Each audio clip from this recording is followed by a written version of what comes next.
পৃথিবীর প্রথম মুদ্রা কোনটি জানেন? তার নাম কি ছিল? আজ থেকে বহু বহু বছর আগে গড়ে উঠেছিল মেসোপটেমিয়া সভ্যতা, এবং মেসোপটেমিয়া সভ্যতা অনেক উন্নত ছিল সেই সময়কালে দাঁড়িয়ে, এবং তারাই প্রথম পণ্যের অর্থের ওপর ভিত্তি করে একটা বড় আকারের অর্থনীতি গড়ে তুলেছিল। এবং সেই সময় ব্যবহার করা হতো সিকেল। এই সিকেল ছিল ওজন এবং মুদ্রার একক, যেটা প্রথম রেকর্ড করা হয়েছিল। কিভাবে করা হতো? এই যে সিকেল, এটা নামমাত্র বার্লির একটা নির্দিষ্ট ওজনের সমতুল্য ছিল, এবং যেটা মুদ্রা আবিষ্কারের আগে এটা বিদ্যমান ছিল, এবং বলা যেতে পারে মুদ্রার একটা সমান্তরাল রূপ।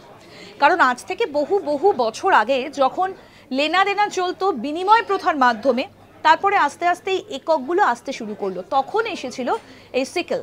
এই সিকেলই কিন্তু প্রথম একক, যেটা অর্থনীতি সময় অর্থাৎ ওজন এবং মুদ্রার একক হিসেবে প্রথম ব্যবহার করা হয়েছিল, এবং সেটাই রেকর্ড রয়েছে। দেখতে থাকুন আজ তাক বাংলার ইউটিউব চ্যানেল, সাবস্ক্রাইব করুন।